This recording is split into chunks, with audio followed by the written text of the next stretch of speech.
नमस्कार, आप देख रहे हैं संवाद 365। आपके साथ मैं हूं दिग्विजय सिंह चौहान। उत्तराखंड की 5 बड़ी खबरों पर हम नजर डालेंगे, लेकिन सबसे पहले नजर सुर्खियों पर। उपनल कर्मचारियों और आशा कार्यकर्तियों के मानदेय में की गई बढ़ोतरी, 26 प्रस्तावों पर कैबिनेट में लगी मुहर। बागियों के कांग्रेस में शामिल होने पर बोले हरीश रावत, पहले सार्वजनिक रूप से मांगे माफी।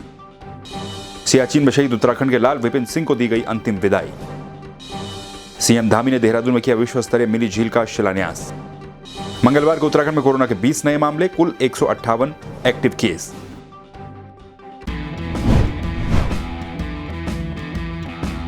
तो चलिए टॉप स्टोरी में सबसे पहले बात करेंगे उत्तराखंड कैबिनेट की बैठक की और बैठक में लिए गए कुछ महत्वपूर्ण फैसलों की। दरअसल उत्तराखंड कैबिनेट की एक महत्वपूर्ण बैठक आयोजित की गई। इस बैठक में 29 प्रस्ताव लाए गए थे। 29 में से 26 प्रस्तावों पर मुहर लगाई गई। कैबिनेट की बैठक में जो महत्वपूर्ण फैसले लिए गए उसमें यह साफ तौर पर देखने को मिला कि चुनावी मौसम में जो तोहफे देने का काम किया जा रहा है सरकार की तरफ से, वो अभी भी जारी है।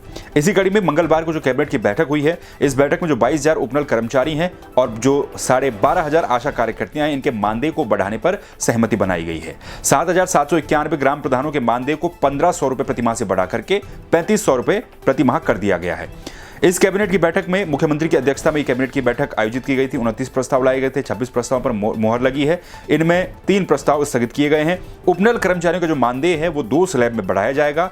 1 साल से लेकर और 10 साल तक की सेवा करने वाले जो उपनल कर्मचारी हैं, जिनकी सेवा 1 से 10 साल के बीच में है, उन उपनल कर्मचारियों के मानदेय में 2,000 रुपए की वृद्धि की गई है। जिनको 10 साल से ज्यादा समय हो चुका है सेवा करते करते उपनल में, उन लोगों के मानदेय में, उन कर्मचारियों के मानदेय में 3,000 रुपए की बढ़ोतरी की गई है।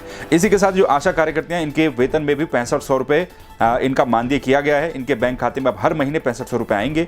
आशाओं का जो मानदेय है उसको 1,000 रुपए प्रतिमाह बढ़ाया गया है और प्रोत्साहन राशि के रूप में 500 रुपए भी इन्हें दिए जाएंगे। ग्राम प्रधान, जिनको मानदेय पहले कम मिलता था, इनका मानदेय 3,500 रुपए कर दिया गया है। इसमें 7,791 ग्राम प्रधान है जिनका मानदेय 1,500 रुपए प्रतिमाह होता था। अब इनका मानदेय 3,500 रुपए प्रतिमाह किया गया है। तो ये इस तरीके के फैसले लिए गए हैं। इससे करीब जो अनुमान जताया गया कि 18.69 करोड़ रुपए का भार जो सरकार का खजाना है उस पर पड़ेगा। तो ये कुछ कैबिनेट के महत्वपूर्ण फैसले थे। बाकी अन्य कई फैसले और हैं जो कि कैबिनेट की बैठक में लिए गए, लेकिन सबसे महत्वपूर्ण बात जो उपनल कर्मचारी हैं, आशा वर्कर्स हैं और ग्राम प्रधान, इनके मानदेय को बढ़ाने पर सहमति बनाई गई है। चलिए बात कर लेते हैं उत्तराखंड की सियासत की। हाल ही में यशपाल आर्य के कांग्रेस में वापस शामिल होने के बाद लगातार इस तरह की सुगबुगाहट हो रही कि क्या जो बागी लोग कांग्रेस से उस समय हरीश रावत की सरकार में बागी होकर के बीजेपी में शामिल हो गए थे, तो क्या उनकी वापसी अब कांग्रेस में एक बार फिर से हो सकती है? इस तरह की सुगबुगाहट प्रदेश में चल रही है। अब इसी बीच पूर्व मुख्यमंत्री हरीश रावत का एक बयान सामने आया है। हरीश रावत का कहना है कि जो उनकी जब सरकार 2016 में सदन के ऊपर जब उनकी सरकार को गिराया गया था, तो जिन लोगों ने उनकी सरकार गिराई थी वो लोग महापापी हैं। ये बात हरीश रावत ने कही है। उन्होंने ये कहा है कि ये लोग अगर वापस कांग्रेस में आना चाहें तो जब तक ये सारे लोग सार्वजनिक रूप से माफी नहीं मांग लेते हैं तब तक इनकी वापसी होना संभव नहीं है।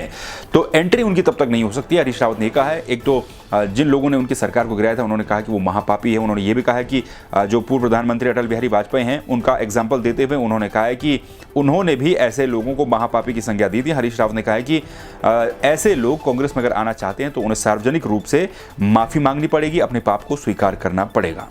चलिए बात कर लेते हैं उत्तराखंड के शहीद लाल की। दरअसल सियाचिन में उत्तराखंड के पौड़ी जिले के रहने वाले धारकोट गांव के निवासी विपिन सिंह, जो कि सियाचिन में शहीद हो गए थे, इनको मंगलवार को नम आंखों से आखिरी विदाई दी गई, अंतिम श्रद्धांजलि दी गई। मुख्यमंत्री पुष्कर सिंह धामी भी यहां पर पहुंचे। गांव पहुंच करके उन्होंने शहीद को श्रद्धांजलि दी है। उन्होंने कहा कि विपिन सिंह एक परिवार या फिर एक उत्तराखंड का ही नहीं बल्कि पूरे देश का बेटा था, जिन्होंने देश के लिए श्रद्धांजलि दी है। और उन्होंने कहा कि शहीद के परिवार की हर संभव सहायता प्रदेश सरकार की तरफ से की जाएगी। इस दौरान उच्च शिक्षा मंत्री डॉक्टर धन सिंह रावत भी मौजूद थे और सैनिक कल्याण मंत्री गणेश जोशी भी मौजूद रहे। सभी ने शहीद के शहादत को श्रद्धांजलि दी। तो सियाचिन में शहीद होने के बाद जब विपिन सिंह का पार्थिव शरीर उनके गांव पहुंचा तो गांव में पूरी तरह से शोक की लहर थी। उनके अंतिम श्रद्धांजलि देने, अंतिम नमन करने के लिए काफी संख्या में लोग वहां पर जुटे। खुद प्रदेश के मुख्यमंत्री भी वहां पर गए और श्रद्धांजलि दी। चलिए बात कर लेते हैं उत्तराखंड के मुख्यमंत्री पुष्कर सिंह धामी की। उत्तराखंड के मुख्यमंत्री पुष्कर सिंह धामी ने मंगलवार को निरंजनपुर देहरादून में विश्व स्तरीय मिनी झील का शिलान्यास किया और झील के सौंदर्यीकरण और भव्य निर्माण के लिए राज्य सरकार के द्वारा हर संभव मदद देने की घोषणा भी की है। वहां पर एक सभा का आयोजन भी किया गया, रोड रोड शो भी एक हुआ, एक रैली भी निकाली गई।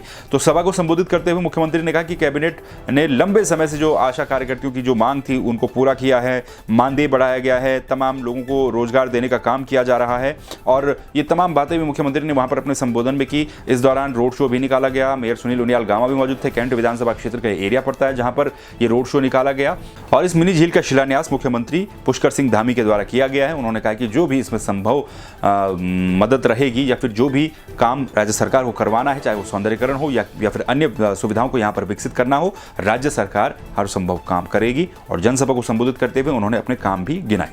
चलिए बात कर लेते हैं कोरोना की। उत्तराखंड में मंगलवार को पिछले 24 घंटों में कोरोना के 20 नए संक्रमित मरीज मिले हैं, जबकि एक भी मरीज की मौत नहीं हुई है। इसके साथ ही 15 मरीज ठीक हुए हैं जिनको घर भेज दिया गया है। अब अगर उत्तराखंड में कुल मिलाकर के बात करें मामले क्या कुछ चल रहे हैं कोरोना के, तो उत्तराखंड में इस वक्त एक्टिव केस की संख्या 158 पहुंच चुकी है, जो कि सोमवार को 162 थी, लेकिन ज़्यादा मरीज इसमें ठीक हुए तो 158 एक्टिव केस उत्तराखंड में अभी भी हैं।